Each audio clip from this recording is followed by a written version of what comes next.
Uh, Hello, we're here with Mr. Jagger Gordon on the Toronto's North American podcast, talking about everything that is happening currently in this wonderful city. And I'm going to go ahead and get things over to Mr. Jagger to introduce himself and tell you a little bit about his background and all the waves he's making. So go for it. I appreciate the platform and sharing this. My name is Chef Jagger Gordon. I'm the CEO and founder of feeditforward.ca. Feed It Forward is a platform that enables people to shop with dignity. It's the pay what you can system throughout the city where people, you know, aren't concerned of why food's such a privilege to them, and being able to give them the shopping experience through one of our outlets at our stores. It allows people to eat continuously and healthy. But what I do primarily, what's important is the food rescue systems throughout the city. Diverting food from landfills and feeding Canadians is our model. But what's most important is to understand that the consumer of what products go to landfills. Now, all 53% of food that's manufactured here in Canada is destroyed before it even gets to market. And that can literally feed world hunger times 3. So I thought it was just a great initiative to showcase how community can work together through a system like Feed It Forward and utilize services such as the Pay What You Can restaurants, the Pay What You Can grocery stores, and the whole warehousing of that program. What's beautiful about it is we divert this food and put it into nutritionally balanced meals and feed tens of thousands of people weekly with it. Having that said, that means we're diverting food and providing great nutritious meals. But what's beautiful about that is the smiles that come from everything when you feed a child or a family with that one meal that at least filled them for the day. It's been a really heavy journey for the past 4 years with Feed It Forward. It's trying to show, educate, and create these platforms where companies that continuously throw away their products by the truckloads to give them new options, holding them socially responsible, and also educating the public by indicating that food is available, but just buy what you need for that present time. Don't continuously fill up your fridge and look at your rewards of how much money you spent on that product, and after 3 days you're throwing away a third or if not half of it at all because of that beauty of having the ability of fresh food in Canada. Okay. Well, I think that, speaks volumes what you're talking about. And I've always thought of that in the back of my mind. Like, I can't tell you all the countless times I've gone places. I've tried to literally pick up food while it's about to be heading into a dumpster. And I'm like, dude, don't throw that out. You might as well at the least give it away at a discount or something like that because it's closing hours, or, be kind, find the kindness in your heart and give it away to somebody. But instead, people always want to attach a tag to it and put a price on it and stuff like that. And really, it's what you're doing is very it's really inspiring and amazing that you've kind of figured out a way to make it sustainable to do this in a way that's kind of almost marketable, I want to say. Now, where did you find the inspiration to want to do something like this? Like what kicked you into overdrive and to want to get involved? My first big event was the Oktoberfest. My biggest catering event, I should say, I was just so excited to get out to this farmland where thousands of people were going to come, and it was prepared this amazing lunch and dinner. And by the time I got up there, I got stuck in the mud in the farmland. It started pouring rain, and I've lost my lunch crowd. Everybody went home, and then I got stuck with all the lunch and dinner products. And as I put my tail between my leg and went back to the city of Toronto, I noticed how much food I had left over, and it was my hard-earned money, and I just didn't want to throw it away. So I did a pop-up in Trinity Bellwoods, which is this great little park in downtown Toronto. Right. And from there, I got to see the amount of people coming to eat. And I was just flabbergasted to say, wow, it's so eye-awakening that since that day, I've never turned back. And let alone, letting everybody else know that, man, if you got food, why are we not sharing it? Like, why would we even destroy it, putting it into that landfill where it's affecting our planet, Absolutely. or if not our atmosphere? Yeah, so I guess you could kind of say it was one of those humble beginnings type thing where you kind of just had that light bulb go off in your moment and you're like, hold on, what am I doing? You know, I think I can actually be putting this towards something positive. And, you know, you took the actions, and kudos to you, man. A lot of people don't have the know-how or the resources or the, you know, that oomph, that strength to want to actually go forward and do something like that, right? So hats off to you, brother. Uh, Oh, I tip my hats to all of everyone who just lives outside their box. I mean, if you if you really put something to it, your failures could be your successes. So if you just keep on going, all those no's will turn into yeses sooner or later. You just have to keep adamant about it. right, but people tell me no all the time. I'm sick of hearing it, man. What's the secret?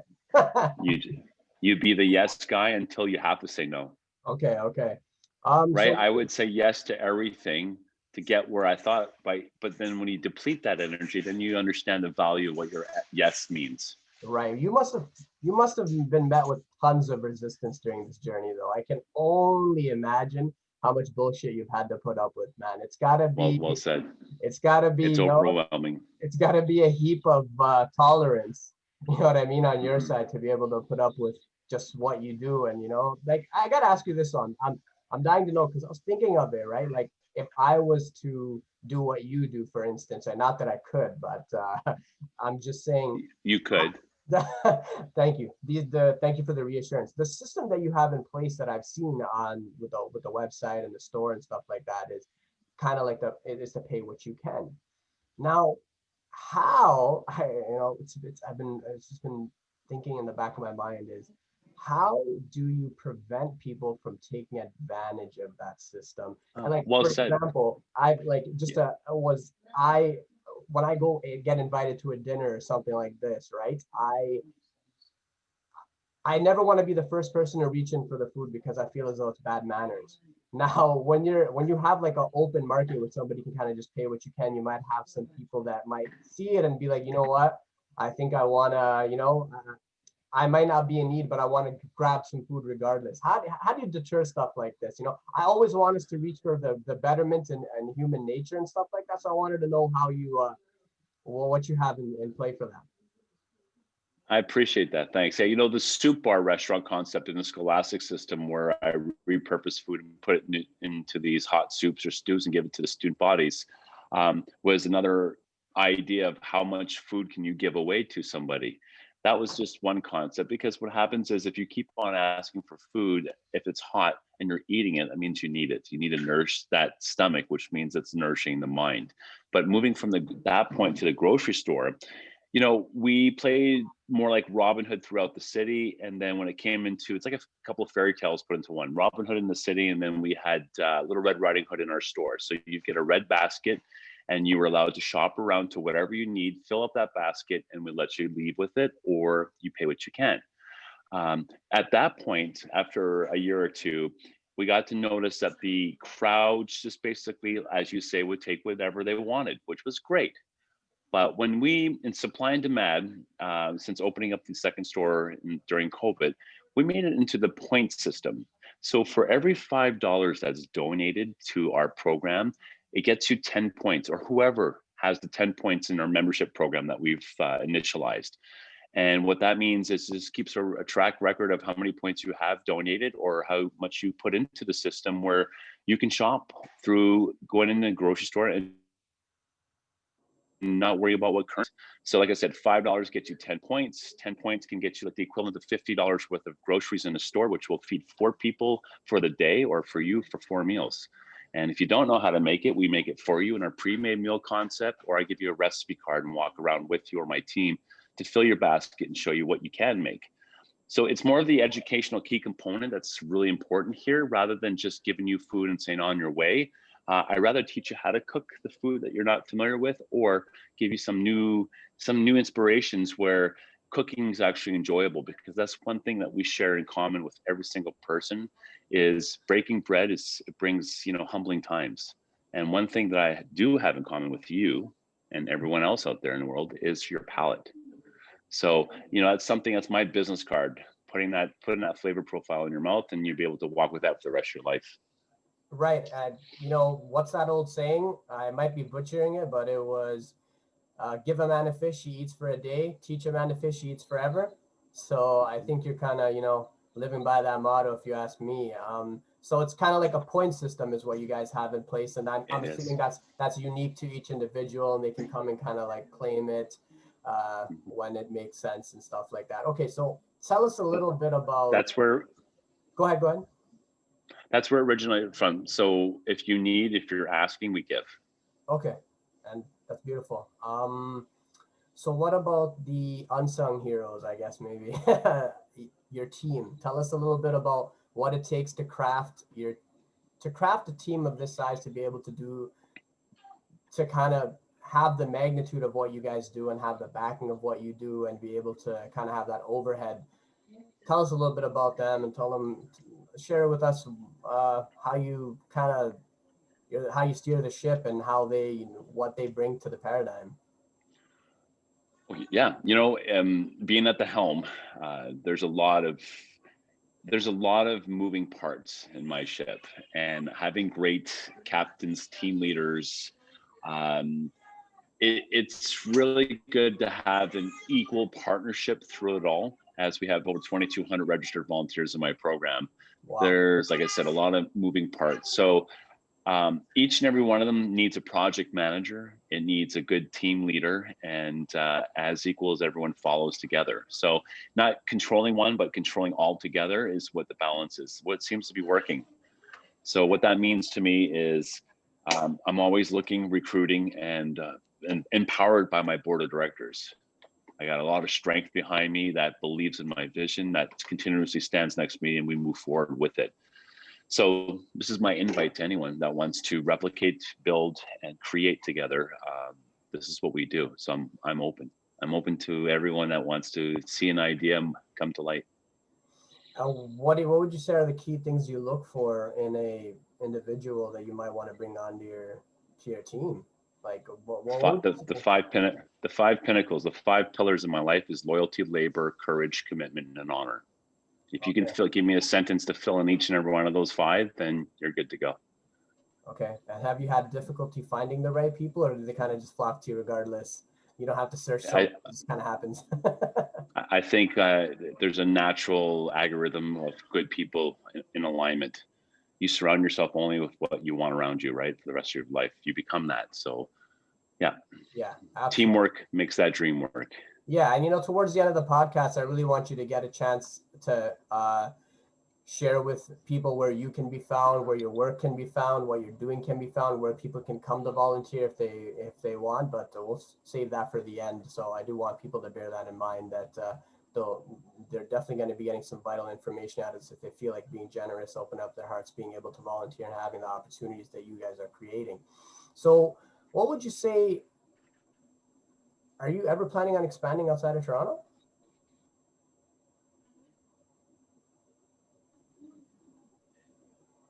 Conversation, I'm inviting all. So if you're just tuning in right now, we're talking about Feet It Forwards and its movement and how we've progressively come to the point where we're at here during COVID. And as Feet It Forward has extended itself truly to the public, this can be completely replicated anywhere. It's just a matter of putting, it's like a good chess game, having all your pieces lined up and having your strategic moves ready for well in advance. So as a well-oiled engine that we are right now, we're building our foundations and are strengthening them so that it can be replicated very shortly. Because I do see the need, especially as the times are turning, that food needs to be distributed out to a lot more people, especially in areas where they don't have access. So creative new directions is what I invite to everyone. So I invite you, if you're listening, if you have some creative direction or ideas, I'm always open. No, I'm sure that might have resonated with a lot of people. Um, I've recently, I can't remember where it was. My memory's not what it used to be, but it was I believe it was somewhere in Europe where they actually made it the law, where if you toss out anything that can actually be used by someone that might be in a difficult situation, you could get in shit.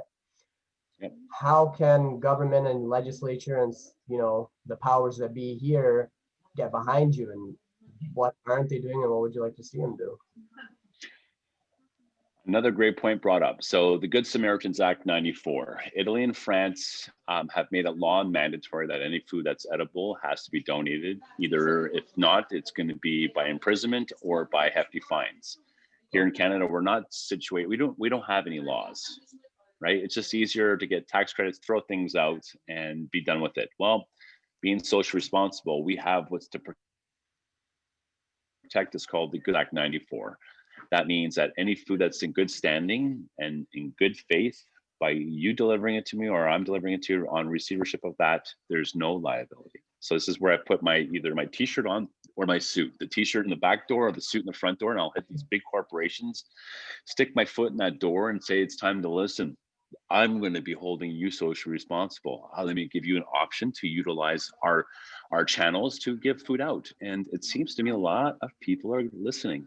It's because times are changing. So yes, it's time for a change. Yes, I agree. Is Canada a pioneer in the venture you're involved in, or are we behind as in comparison and contrast to Europe? I mean, like you pointed out, you can get in some pretty deep waters, jail time, hefty fines, etc., like you said. But to be honest, if somebody does that here, I think it's fuck all. I don't think they get into they don't get into the muddy waters. They might get ridiculed, but I think that's kind of where it ends. And I don't know, that's kind of, that's not the greatest outlook, I think. What can we do? Let me give you an analogy. Yeah. Imagine everything that you see, everything. And if we were to compare that into food, but everything like your car, your clothing, your house, rip 53% of that off. Half a car, half your house. Now, that comparison to food, throw it away. Yeah. Just throw it away. Look at it that way. That's the resources, the time, the money, the energy, our planet that's put everything into that. So, it's that time now to really think and educate ourselves. What are we doing? How can we make a difference? Yeah. That 53% you pointed out, that's strictly just Canada. Thank you for verifying. Yes, that is strictly Canada. So 53% of all food that's manufactured in Canada is destroyed before it even gets to market. And that can feed world hunger times 3 every year. And we have the balls to say we're a first world country because we're so behind. Canada is so behind from Europe. It's not even funny to answer your question. Yeah. So, but if we can come up with more creative direction, creative ideas, start getting the ball rolling, then things will change. But it takes all of us, especially our viewers right now and listeners, to make that difference. And I have a petition that can be signed. It's on my website. Right. And it's about getting it tabled and having the government be accountable for it. Go ahead and plug your website. Since you touched it, plug the website, please. feeditforward.ca. Okay, amazing. You see, thank you. You're welcome, man. My pleasure. To me, that's one of the main catalysts for me wanting to have you on my platform, my podcast, because I was like, you know what? This message has to get across. I think you're a superhero with what you're doing. And I just feel like we're falling behind in that sense. 53%, that's a gigantic number. I could have slept with 10%, maybe. But 53, that's inexcusable. You know what I mean? And with what you guys are doing, there's no reason why you shouldn't be having people kind of backing you more than they are, especially like you said, some of these big corporations, some of these big guys, they're the ones that have more of a responsibility to be doing a lot of stuff they do. Even with what's going on in the restaurant industry right now, just in general, like I was actually having a conversation with my wife the other day about it. It's maybe you heard about it, the Adams barbecue guy from Etobicoke. He was, look, I'm not going to speak about what's right, what's wrong. I know there's a lot of people suffering right now with what's happening in the pandemic and all that, but yeah, there is one point to be made here. He's a small guy, small business rather, and he's getting shut down because they don't want to have X amount of patrons in his restaurant. But then the same day he got arrested, they have a picture of like 100, 200 plus people in a Costco location. Like, you tell me what's the super spreader event? 10 people hanging out at Adam's barbecue or 200 people in Costco? Now, the reason why I'm bringing it up is not to talk about the pandemic and the COVID and all these terrible things that are happening. It's just, what are the big guys doing as in comparison to what some of the smaller people are doing? And what can they learn from the smaller guy that they aren't putting into practice? Like, I care to share a few thoughts on, what you think they could be doing that they aren't? So it's collateral damage, it's risk management. The bigger box companies will not relate to any of the ones smaller than themselves. Right now, it's to protect themselves during this time. So there's not a lot. There's not a lot of information being shared, and it's all the little ones like us that are making the noise to make the difference. But it's going to be too late. We can't all swim up the river together. So what's happening is we're taking a back seat. The economy, the industries are changing, and I can't say more than anything except for what I can change. And what I can change right now to give a new mindset to what we're discussing is when you open your fridge and you look at everything that you don't use, you look at everything that you bought that's sitting there not looking the way it should be, well, then enjoy it. Eat it, freeze it, chop it up, put it in the soup, but don't throw it away. That's it. Every person that watches this, if they look into their fridge and they go grocery shopping, only buy what you need, make what you need, and then process it. Put it into a soup or stew. It's so simple. Don't waste your hard-earned money. And that's the PSA announcement that I'll give about any other industry or anything else that's going on right now is start at home. We can all chirp away and talk about everyone else's problems, but it starts within our own problems. And that's for me to discuss here is the kitchen. Right. Just be responsible for what you do, save your money. Times are tough. And on December 25th, we're going to be launching our free food app. This app will be able to share a meal with anyone in the world that's in your area. So as we feed 50,000 people on Christmas through our pre-made meal plan program throughout Ontario, we're providing a free food app where everyone that makes a meal on Christmas and thereon in can share it. It's like Uber for food. It'll show you where that mapping system of where all the free meals in your area are. You click on it, it tells you where and when, who made it, and you have that great discussion from there on. It's pretty simple. And then it has a carbon footprint calculator, which calculates the emissions that are being locally saved from that landfill. And each city and province and country can fight against each other to show who's actually making a difference. Wow. Okay. And, I was back to what you said about human, like people in their own settings, their kitchens, where they could be making a small a difference. They probably might be having that thought where they're like, what can I do? It's not like something small isn't going to go a long way, but I agree with you. It actually does. But that's just that shitty human nature that some people have where they get kind of gluttonous. They're like, you know what?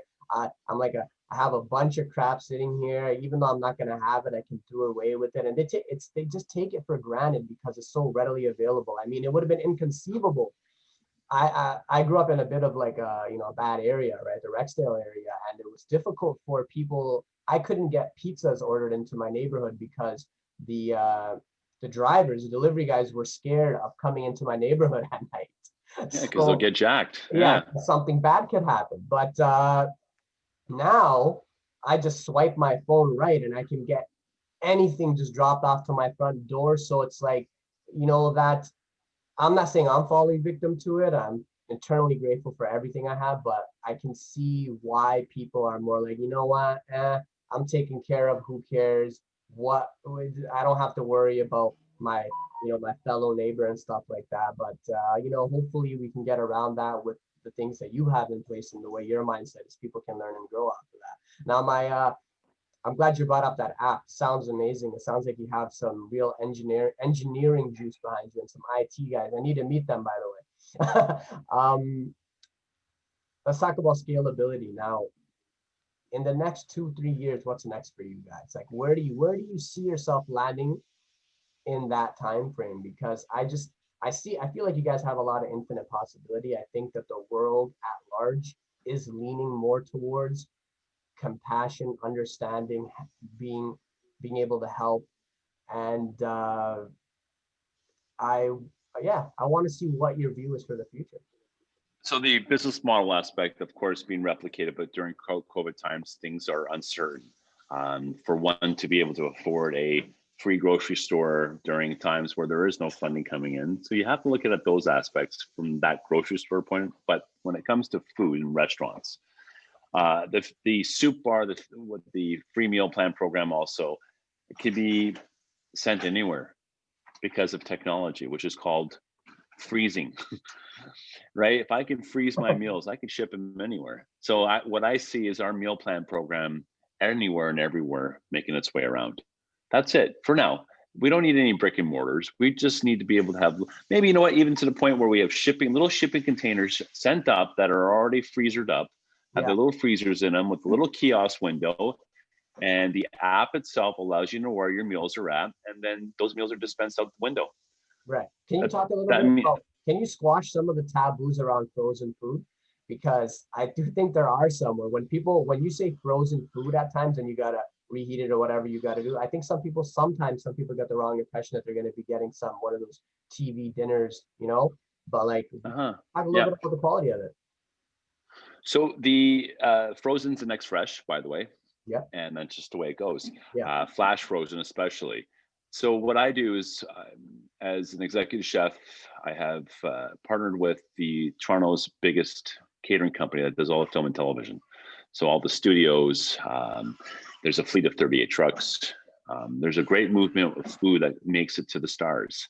Yeah. So the food that's prepared for all the film stars and the crews and everyone that's part to make that movie. Like TIFF, for example, I'm assuming you guys. No, let's just talk about every feature film that's brought up from California and stuff like that. Whatever's filmed here in Toronto, we're supplying the food to. So that means those restaurant quality meals that we're distributing out is the exact same meals I'm providing to anyone that wanted to be on our meal plan program, if you could afford it or not.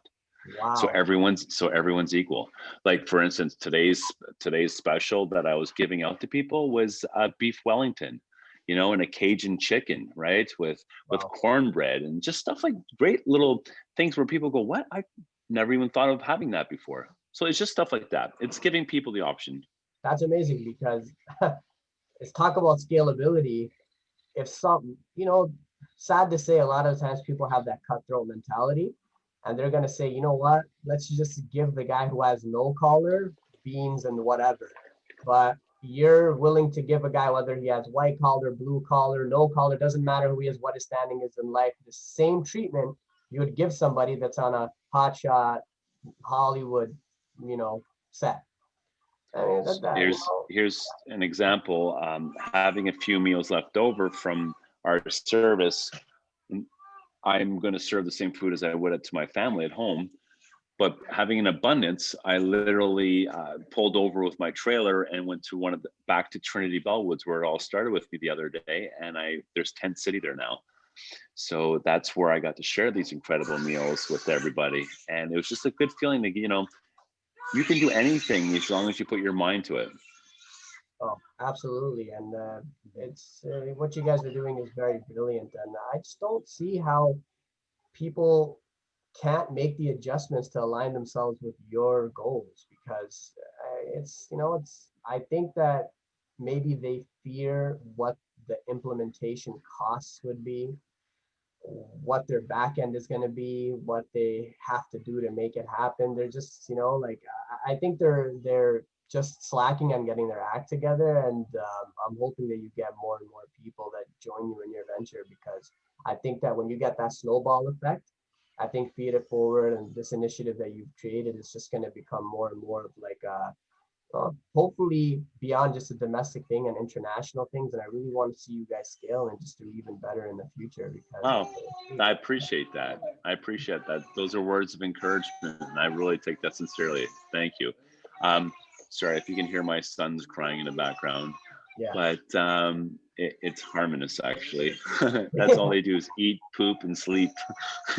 And they're newborn. So, but moving forward, everyone just needs to do their part. And the way things change is if you're not complacent.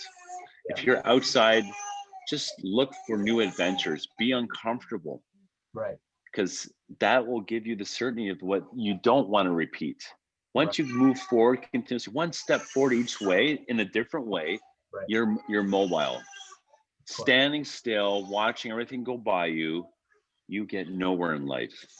Be the chaser, be adventurous. As an entrepreneur that I am, I find that going outside my sandbox and playing others is the best way. Right. But I think we're gonna have to wrap this up a little bit. I do apologize. I just have my duties. No, And honestly, it's I'm glad that we had the time that we did. Eternally grateful to you.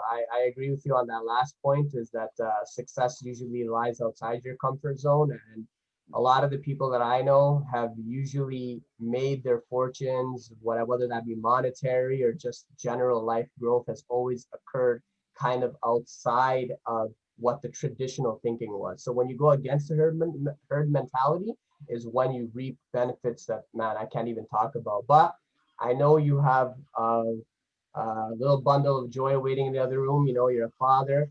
two of them. Two of them. So that's Twins. two people. For Twins, those of you yeah. that don't know, he's a father times two.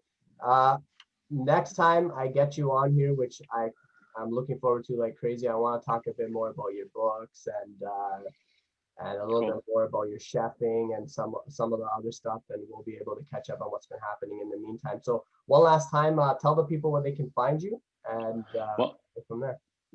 You know, if you all want to wake up and start smelling the flowers, you know, something fresh, go to feeditforward.ca. It doesn't get any better than that, making a difference together, and possibilities are endless if we just make that change.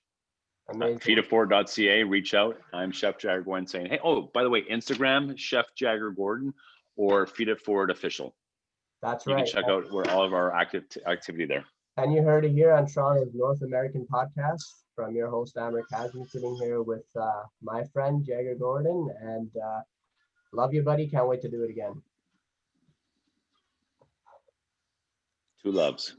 All right, see you, brother. Thanks. All right, brother.